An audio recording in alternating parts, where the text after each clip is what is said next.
시청자 여러분 안녕하십니까? 오늘 스튜디오에 귀한 손님을 한 분 모셨습니다. 한국 가톨릭교회의 원주교구 사제들이 사목하는 미주 한인 성당을 순방하고 계신 조규만 바실리오 원주교구 주교님께서 나와주셨는데요. 오늘 주교님으로부터 이곳 버지니아의 성정 바오로 성당과 원주교구와의 인연, 그리고 미주 한인 신자들에게 도움이 되는 여러 말씀들 들어보는 시간 마련했습니다. 주교님 안녕하십니까? 네, 반갑습니다. 네, 오늘 귀한 시간 내주셔서 고맙습니다. 네. 네. 자, 이야기를 시작하기 앞서서요. 지난 부활절 다음 날이었죠. 프란치스코 교황께서 선종하셨다는 소식이 전해졌는데요. 프란치스코 교황의 선종에 전 세계가 깊은 애도를 표하고 있습니다. 프란치스코 교황이 인류에게 남긴 가장 큰 교훈이 있다면 뭐라고 생각하시는지 여쭙겠습니다. 교황님이 특별히 그 약자들의 인권을 가장 존중했고, 우리 약자들과 더불어 살아가는 그런 세상을 원하셨던 것 같아요. 그래서 가난한 이들의 모범을 보여주신 프란치스코 성인의 이름을 당신의 이름으로 택하셨고, 그리고 실질적으로 정말 가난하게 사셨고, 끊임없이 우리 사회에서 이렇게 소외되고 있는 다른 약자들을 옹호하셨고, 그런 면에서 정말 프란치스코 성인의 이름에 걸맞는 약자들의 대변인으로서의 어떤 교황님이셨다고 이야기할 수 있는 것 같아요. 네. 그게 가장 교황님의 큰 특징이고 장점이었다고 이야기할 수 있을 것 같아요. 네. 주교님께서 오랫동안 로마에서 유학하셨고요. 또 한국에서는 교회의 주요한 직책을 맡아오셨는데요. 그러는 동안에 프란치스코 교황을 직접 만나 뵌 일도 있으셨을까요? 교황님은 2014년도 한국 방문하셨을 때, 그때 방문을 제가 준비했고, 그래서 교황님이랑 같이 한국 이렇게 수행해서 한국을 이렇게 곳곳을 방문하셨고, 그리고 바로 지난해 가을에 우리 한국 주교단이 그 사도자 방문이 있었어요. 그래서 로마에 가서 교황님 그 일주일 동안 지내면서 그때 교황님을 뵀어요. 그리고 교황님이 산타마르타라고 하는 숙소에 계셨고, 우리들도 그 산타마르타라고 하는 그 숙소에서 같이 계셨기 때문에 식사 때도 뵐 수 있었고, 네. 네. 그때 얘기를 좀 해주세요. 그때 보셨을 때 또 풍기는 이미지랄까요? 인상이 어떠셨을까요? 우리 프란치스코 교황님은 그냥 평범한 할아버지 같았어요. 그렇죠? 네. 친근한 이웃처럼 그게 가장 큰 인상입니다. 네. 누구에게나 쉽게 이렇게 대화해 주셨고 만나 주셨고 그랬던 분이에요. 특별히 이번 그 사도자 방문 때 제가 교황님께 두 가지를 청했었어요. 네.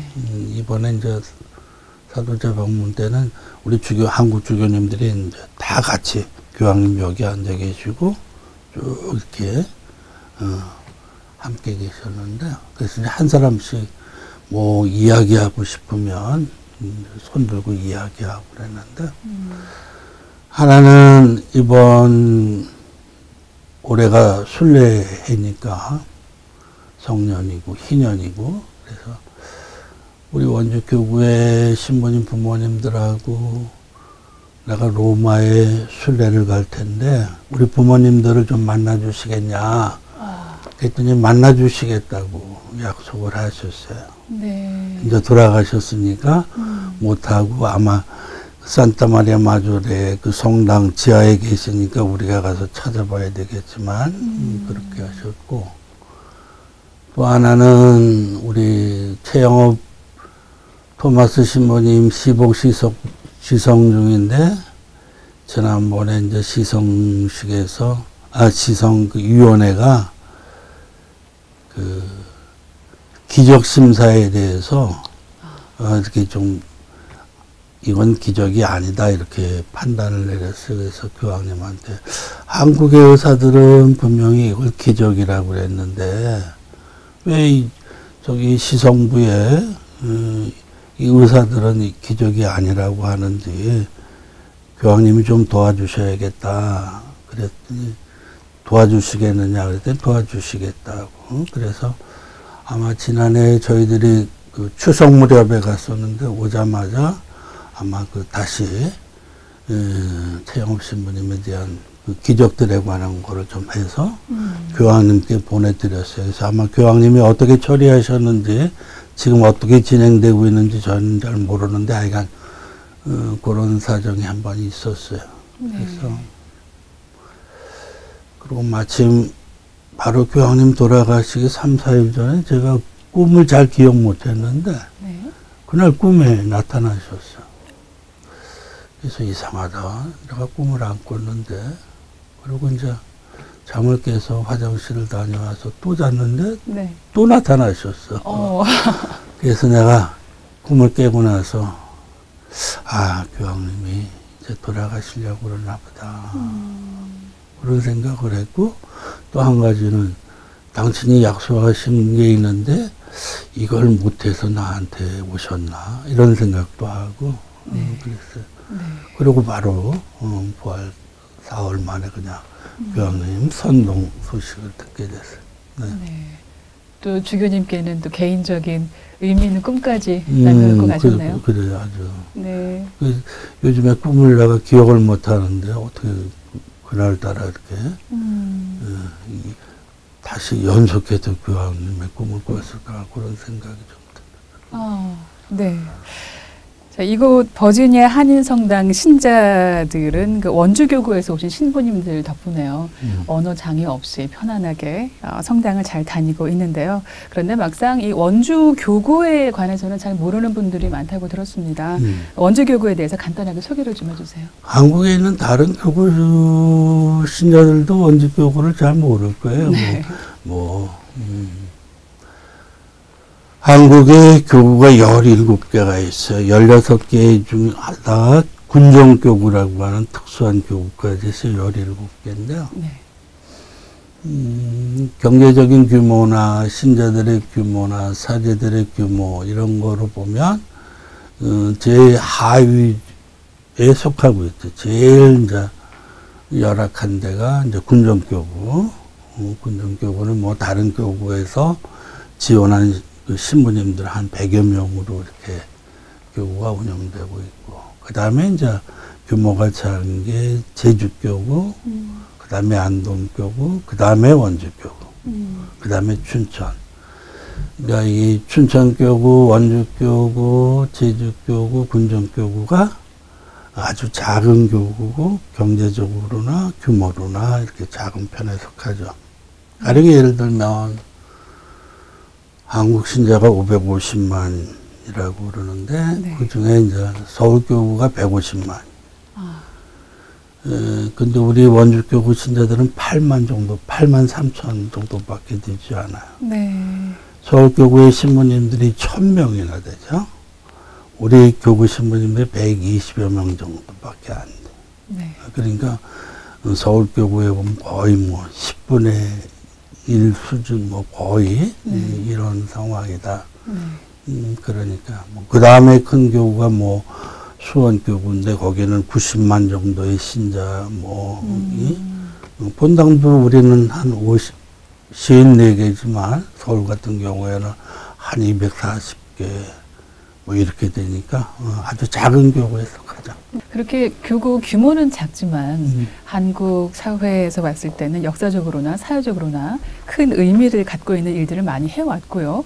또 지금도 그런 전통을 계속 이어가고 있는 것으로 알고 있는데요. 바로 그게 원주 교구만의 어떤 개성이랄까요? 전통이라고 볼 수 있을까요? 원주 교구가 시작할 때 지학순 다니엘 주교님이 처음 초대 교구장이셨어요. 네. 그 다음에 이제 우리 김지석 야고보 주교님, 제가 3대.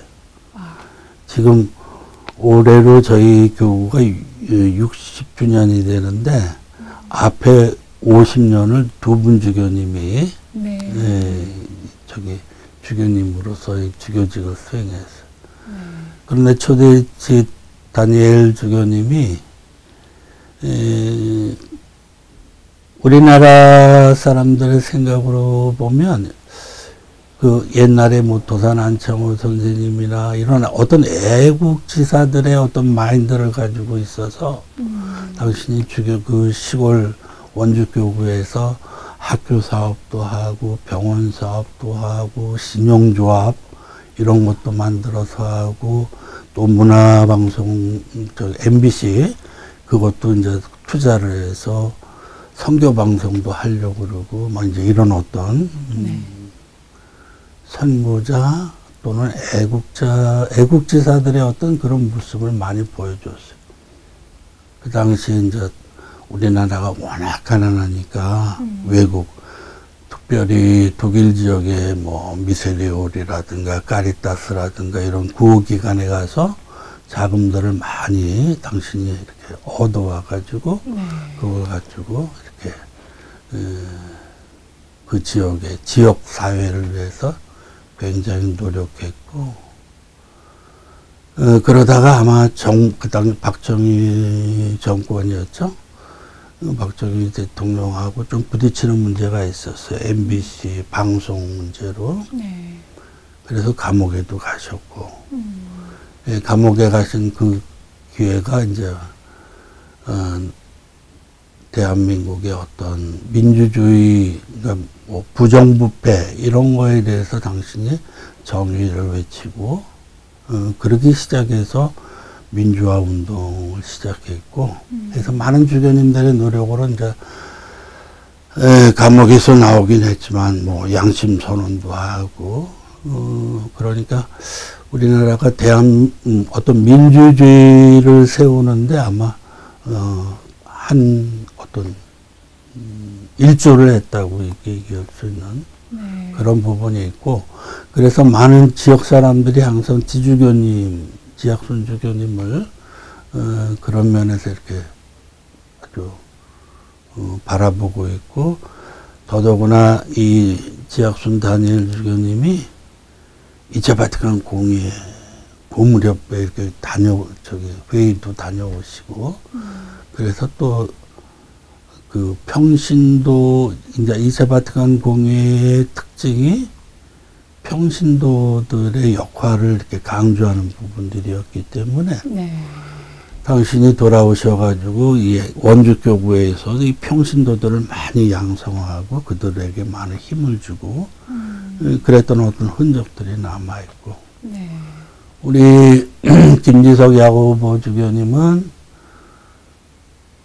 그 당시 우리나라가 경제적으로 발전하니까 외국에 나가서 도와달라고 손을 벌릴 수가 없었어요. 그래서 정말 가난하게 사셨고 당신은 가난을 사셨고 가난 속에서도 정말 행복한 주교님으로 사셨어요. 지금도 아주 검소하신데 한 가지 예를 들면 당신은 이발소에 가신 적이 없어요. 당신이 머리를 스스로 깎으셨지. 그럴 정도로. 그래서 제가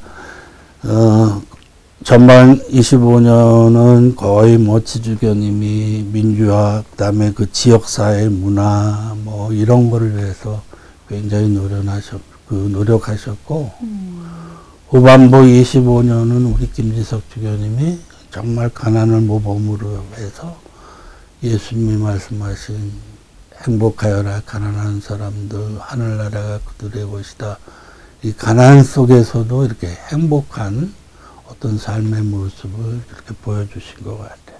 네. 그래서 그 두 분 주교님의 이제 바톤을 제가 이어받고 있는 실정입니다. 네.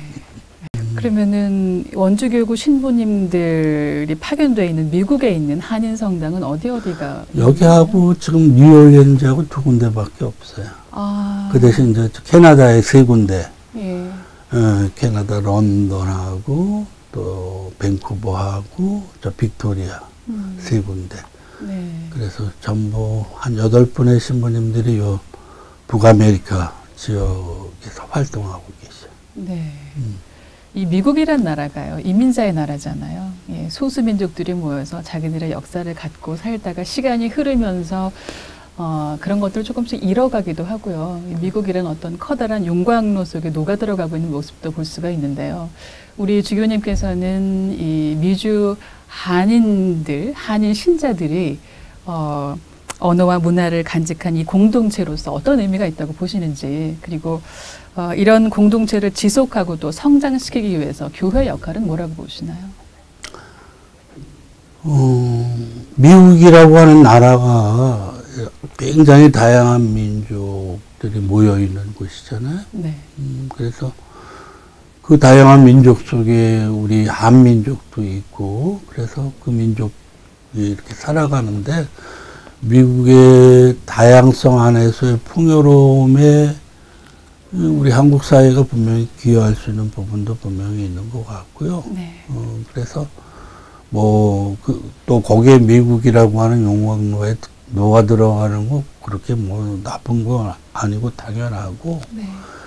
그러나 이제 그런 가운데에도 우리나라의 어떤 고유성 이런 것들을 이제 잘 지켜가기를 바라는데, 그건 이제 어떻게 지켜나갈지는 우리 이제 살면서. 근데 제가 생각할 때 우리나라 언어가 있고, 그리고 대한민국이 현재 존재하고 있고, 그런 것 때문에 그 어떤 그 한국 민족으로서의 미국인 사회 안에서 그런 어떤 정체성이나 이런 것이 쉽게 그냥 없어지지는 않을 것 같아요. 네. 그리고 아마 대한민국이 더 이제 이 세계 안에서 조금 더 이렇게 더 드러나고 돋보이면 돋보일수록 아마 미국 사회에서의 우리 한인 공동체나 이런 부분들이 더 자긍심을 가지고 이렇게 잘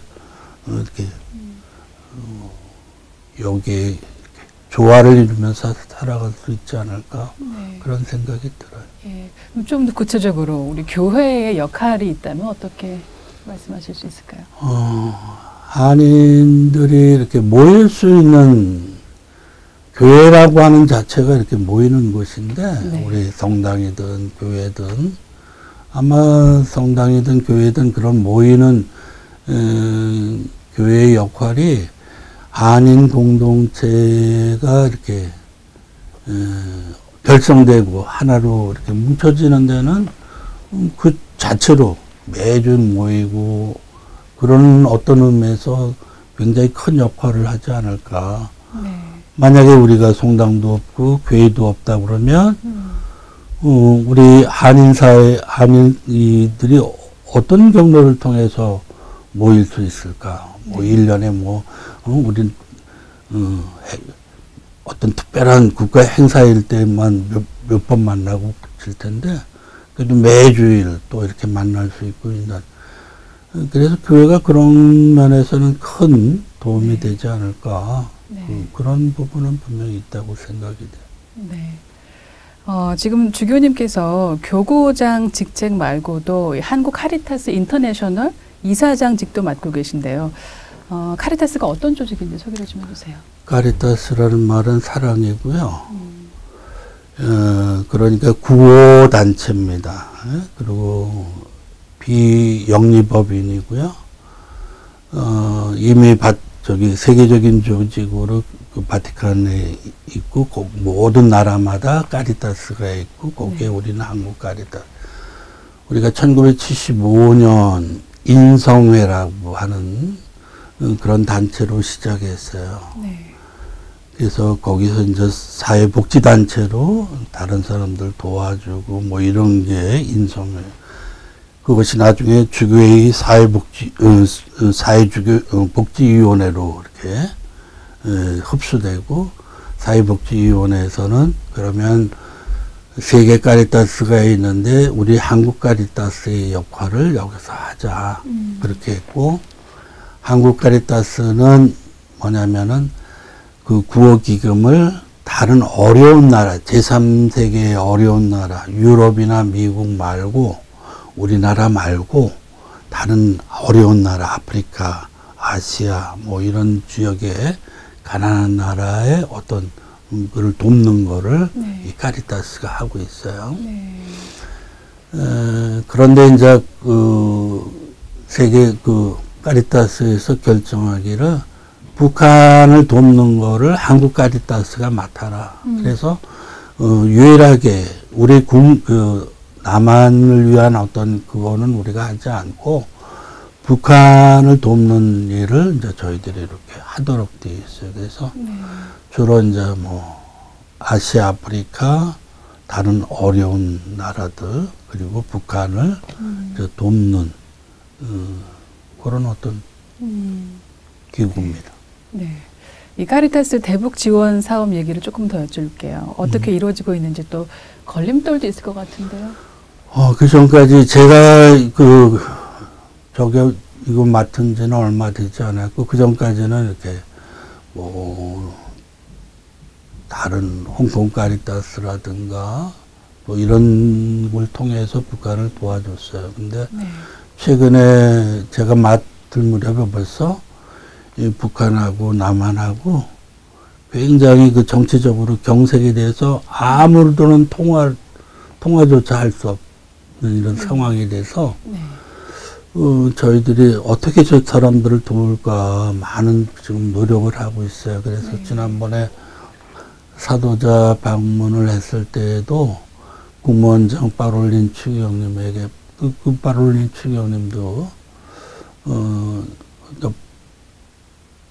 교황청에서도 끊임없이 북한을 도와주기 위해서 뭐 이렇게 뭐 노력을 했어요.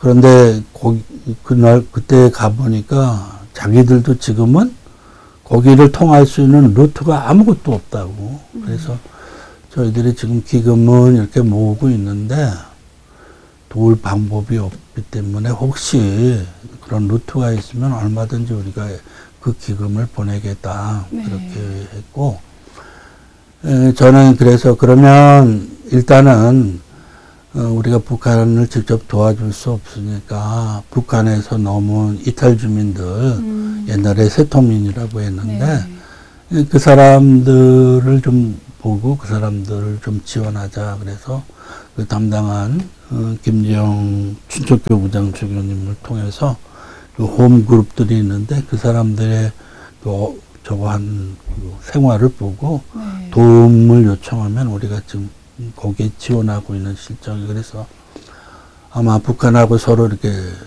통교가 이루어지면 아마 그쪽으로 지금 저희들도 자금을 좀 모아놓고 있는데 모아놓는 건 의미가 없고 그래서 지금 그런 계획 중에 있습니다. 네, 지금 자금 얘기를 잠깐 하셨는데요. 기금은 어떻게 모으고 계시나요?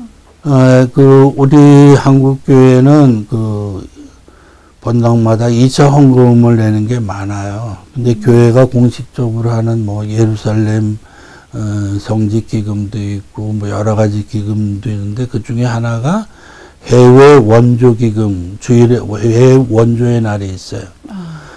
그날을 맞이해서 그날 주일날 2차 헌금한 것을 전부 모아서 바로 이 한국 카리타스로 줍니다.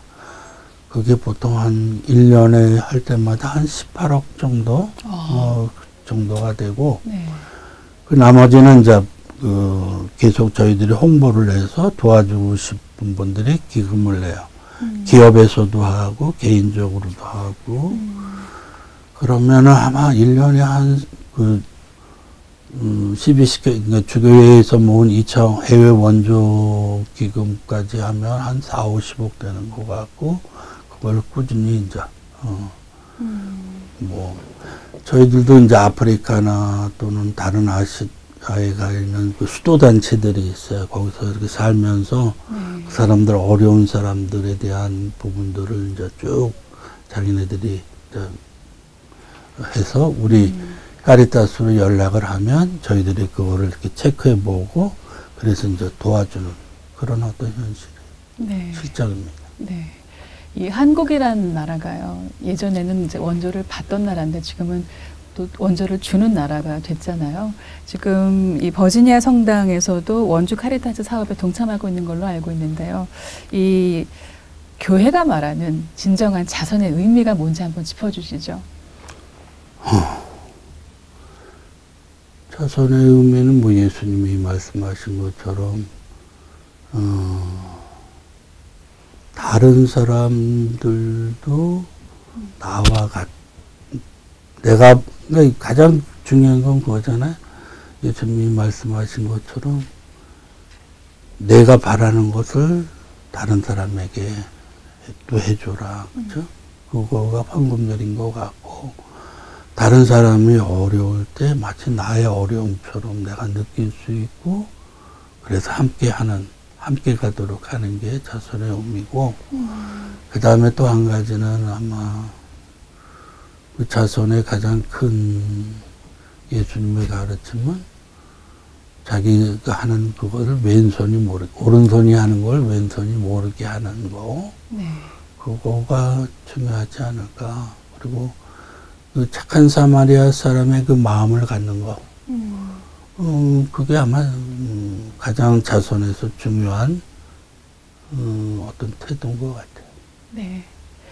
자, 이제 주교님 개인적인 이야기로 제가 화제를 좀 돌려보겠습니다. 주교님께서 1955년에 부산 동래구에서 태어나셨더라고요. 근데 주로 경기도에서 사신 걸로 알고 있는데요. 원래 그리스도 신앙이 깊은 가정에서 나고 자라신 건가요? 아마 우리 가톨릭을 시작한 것은 우리 할머니 같아요. 할머니였고 할머니가 저기 나바이 성당, 강경 나바이 성당에 다니셨고 그러면서 우리 아버님이 막내였고 그다음에 우리 아버님의 여동생 부모 그러니까 우리 할머니가 막내 아들하고 고모만 데리고 아마 성당에 다녔던 것 같아요. 그러다가 일찍 돌아가셨고 할아버지 거의 같은 해에 돌아가셨는데 할아버지는 아마 대세 받고 돌아가신 것 같아요. 네. 그래서 아버지는 이제 천주교 어머니 따라서 성당을 다니고 그러다가 이제 뭐 형편이 여의치 않으니까 일찍 군대 들어갔고 군인 생활하면서 살다가 나중에 그 총상을 입어가지고 부산에 후송됐다가 거기서 치료받는 가운데 어머니를 만났고 어머니는 원래 이제 개신교 할머니가 아주 열심한 개신교 집안이었고 그러다가 나중에 이제 다시 수복이 돼서 아버님이 군인으로 저 포천의 육군단에 근무할 때 이제 우리 어머님도 포천에 오시게 됐고 네. 그 포천에서 우리 어머니의 대모님을 만나요. 그 대모님이 그 포천 성당에 계시면서 이제 전교회장 하셨는데 그분을 만나서 개신교에서 천주교로 개종할 때 그래서 그해 12월에 어머니하고 형하고 나하고 모두 이렇게 카톨릭으로 세례를 받고 아버님 원래 이제 신자였으니까 그렇게 시작을 됐으니까 아주 저기 우리는 뭐 몇 대 뭐 이런 게 이야기하기는 좀 어려운 그런 가정 상황이었어요. 네. 제가 듣기로는 주교님께서 어릴 때부터 부모님 뜻을 한 번도 거스른 적이 없다. 그런 순둥이였다. 이런 소문을 들었는데요. 그러면 신학교도 부모님의 희망 때문에 가게 되신 건가요? 부모님은 사실은 잘 몰랐을 거예요. 잘 몰랐을 거고. 왜냐면 그때가 봄이었던 것 같고 제가 요즘은 초등학교라고 그러죠. 그때 제가 5학년 때 이렇게 판국, 그 당시에 한국 사회에서는 본당에 공소가 많았어요. 제가 살던 곳은 아주 백일이라고 하는 동두천 본당에 멀리 떨어져 있는 공소예요. 근데 이제 신부님이 봄판공, 가을판공, 이 부활을 위해서 또 성탄을 위해서 이 공소를 순회하면서 공포 사정이 어떤지 쭉 살펴볼 때 그때 한번 오셨어요. 오셔가지고 어머님이 오늘은 판국이니까 학교 와서 일찍 선생님한테 말씀드리고 조퇴해라. 그래서 학교를 가서 선생님에게 오늘 신부님이 오셔서 우리 판공을 해야 되니까 하여간 집에 가야 된다 허락 받고, 그리고 이제 신부님이 한 사람 그 천명성체한 아이들부터 시작해서 이제 어른들을 하나 둘 이렇게 만나는 자리였는데, 내가 그때 제일 어렸으니까 제일 먼저 들어갔던 것 같아요. 신부님이 이렇게 앉아 계시고 들어갔더니 신부님이 야, 너 신부 되라. 예, 됐어, 나가. 그 한마디였고, 그러고 나서 6학년 끝나고 이제 중학교를 가야 되는데, 중학교를 두 군데가 있었어요. 전국에 하나 있고, 뭐 연천에 하나 있고. 하나는 인문계고, 하나는 실업계고, 그때는 뭐 실업, 인문 이런 것도 몰랐는데, 어디를 가야 되나, 이렇게, 고민하고 있는데, 본당에서 연락이 왔대요, 어머니한테. 네. 아니, 지금 아들이 신학교 가겠다고 약속했는데, 왜 신학교에 입학원서를 안 넣냐. 네. 어머님이 이제 깜짝 놀라가지고, 왜 난 뭐 신부님하고 내 소리밖에 한 적이 없으니까. 그래서 어머님이 다시 묻더라고요. 신학교에 가겠느냐고, 간다고. 근데 너고 장가 안 가는 건데, 그래도 가겠냐고 해서, 그때는 뭐 장가가 뭔지도 모르고 그러니까, 그래도 가겠다. 그래서 그날 어머님이 부랴부랴 앉아 본당에 나가서 본당 신부님하고 해화동에 있는 우리 신학교에 가서 입학원서를 넣은 거로 제가 알고 있어요. 네. 그래서 근데 이제 제가 판공했던 신부님은 다시 이제 동두천 본당에서 저기 종로성당으로 가시고, 새로 오신 본당 신부님이 이제 여기 신학교 갈 사람들을 전부 찾은 거예요. 왜냐하면 이 새로 오신 이창수 그레고리오 신부님이 신학교 선생 신부님으로 있다가 우리 본당에 왔기 때문에 이 신학생들에 대해서 관심이 많았던 거예요. 그러니까 그냥 각 공소에 신학교 가겠다고 하는 애들을 다 이제 불러가지고 그렇게, 그래 덕분에 제가 신학교를 갔어요. 재미있었던 거는 그런 거예요. 나중에 우리 어머님이 말씀하시기를, 그날 신학교를 가는데 그날 원서 마감이 시간이 지난 거예요. 어? 네. 보통 뭐 5시든 6시든 뭐 몇 시였는지는 모르는데, 네. 지났는데도 이 입학 원서가 접수가 됐어요. 왜냐하면 우리 본당 신부님이 그 신학교에 선생 신부님이었기 때문에 기다리셨나 봐요. 아니, 이게 통과가 된 거지. 다 아니까. 나중에 제가 시험 치러 가니까 제가 맨 마지막 번호더라고요. 그래서 하느님의 부르심이 이 두 분 신부님을 통해서 나한테 이루어졌구나. 나는 내가 뭐 가서 신부가 되겠다고 내가 선택인 줄 알았더니 하느님이 두 분 신부님을 통해서 나를 이렇게 선택하셨구나. 그 말씀이 맞구나. 이런 생각을 좀 하고 있어요. 네. 그렇게 부르심을 받으셨는데, 사제품을 받은 후에 교황청 우르바노 대학에서 박사학위도 받으셨고요. 또 1991년부터 가톨릭 대학에서 강의도 하셨네요. 오랫동안 학자의 길도 걸어오셨는데요. 저서 논문도 많이 발표를 하신 걸로 알고 있습니다. 마리아 은총의 어머니라는 저서도 쓰셨는데, 자, 가톨릭 신앙에서 마리아의 공경은 어떤 의미가 있는 건가요?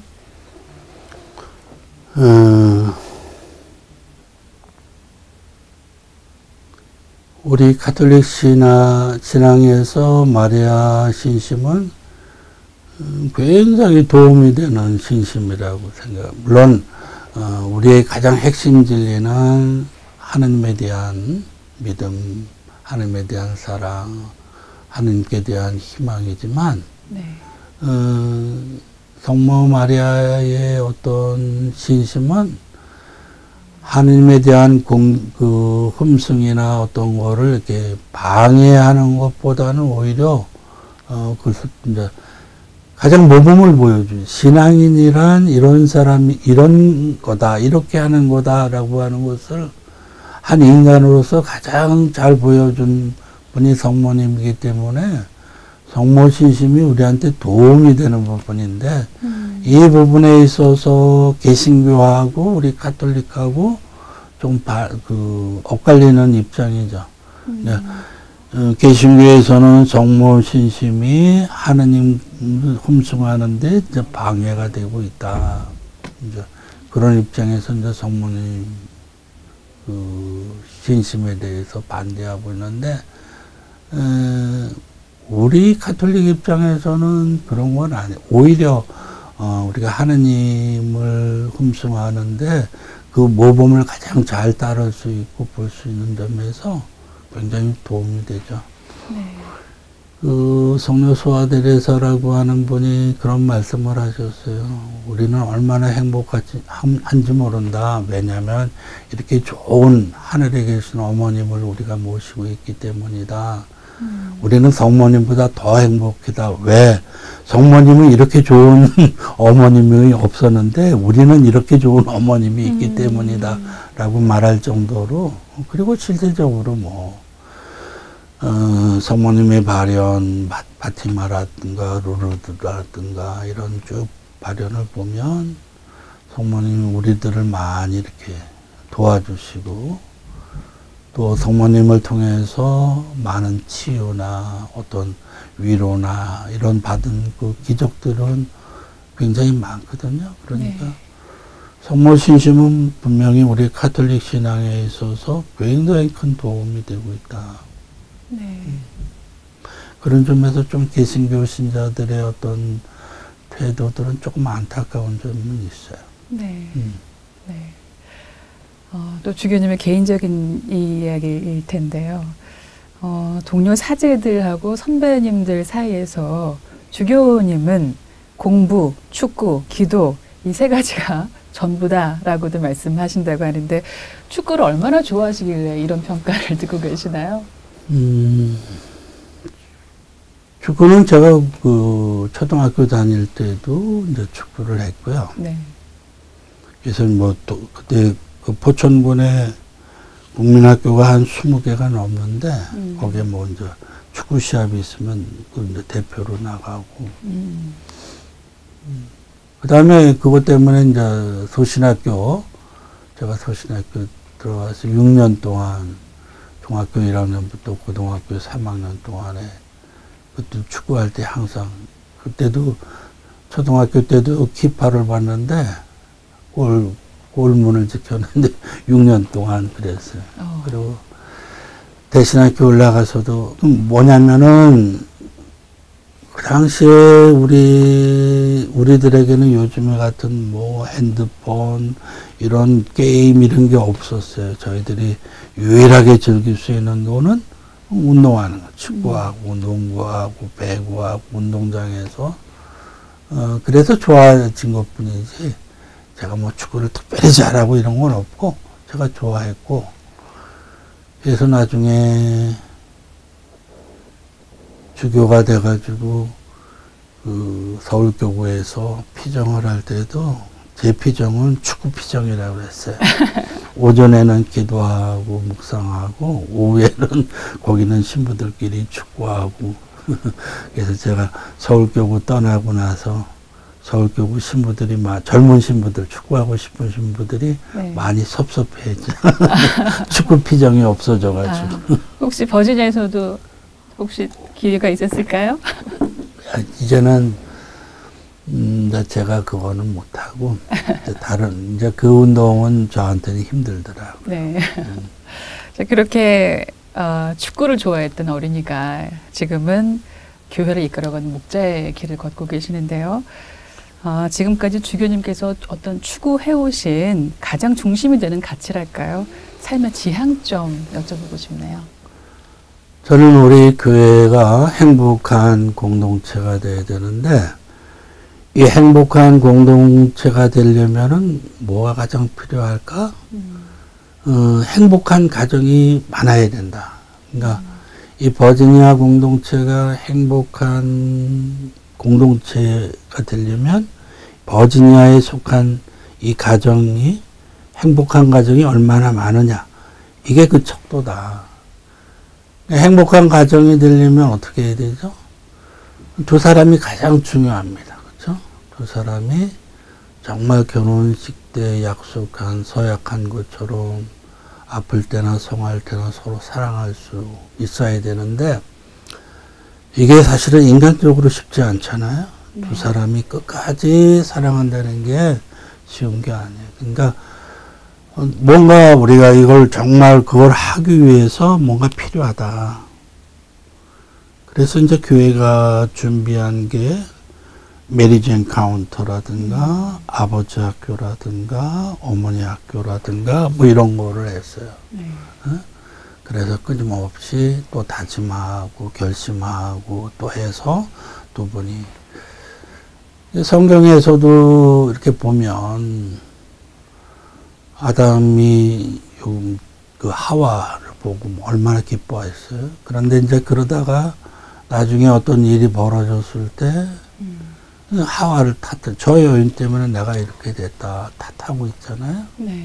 그러면서 서서히 이 가정이 파괴되면서 큰 아들이 작은 아들 카인이 아벨을 죽이게 되고 이런 어떤 가정 문제가 점점 파급이 돼서 이제 노아의 홍수, 바벨탑 사건 이렇게 번져나가는 거죠.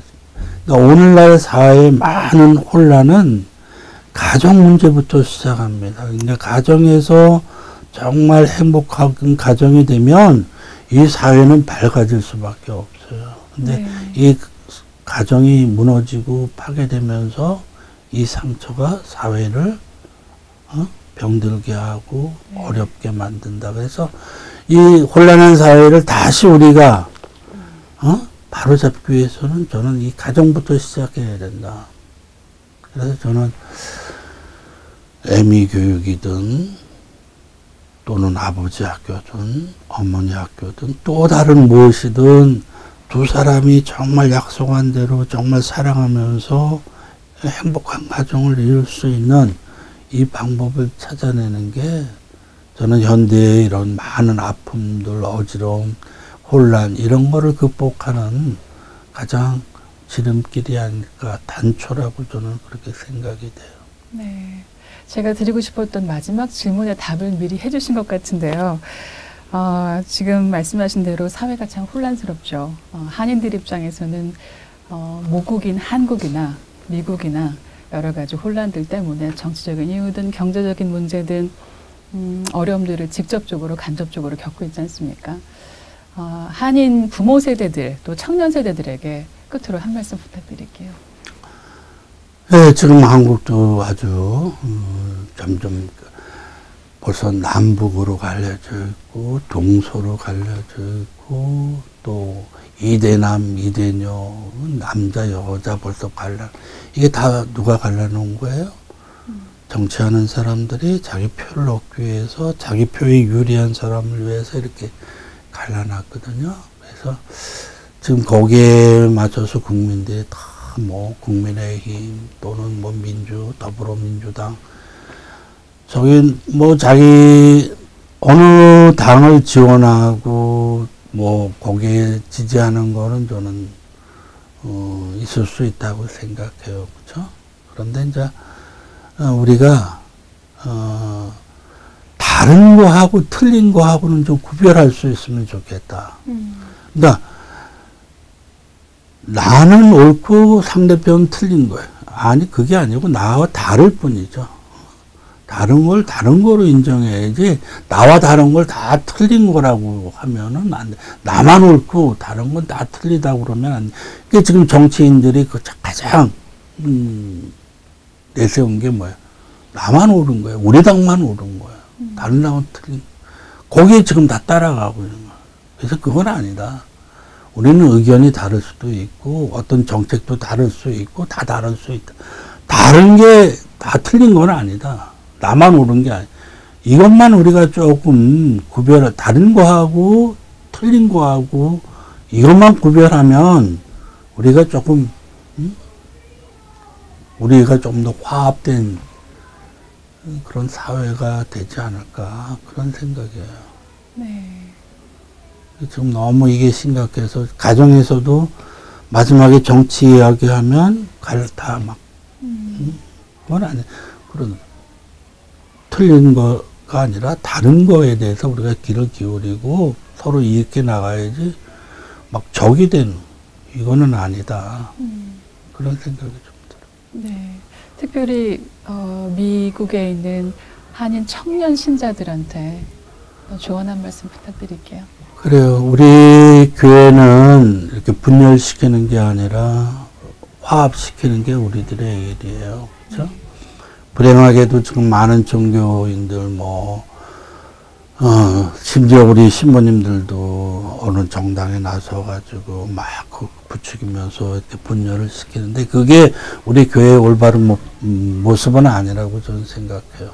네. 이렇게 분열된 사회를 우리 신부님들, 우리 교회는 끊임없이 그래도 화해시키고 화합하도록 하는 게 우리 본연의 어떤 모습인 것 같고 우리 청년들도 좀 우리 교회에 속하고 있다고 한다면 내가 신자라고 하면 우리가 그런 입장을 좀 나가야 되고 그게 우리가 하느님이 우리에게 바라는 게 아닐까.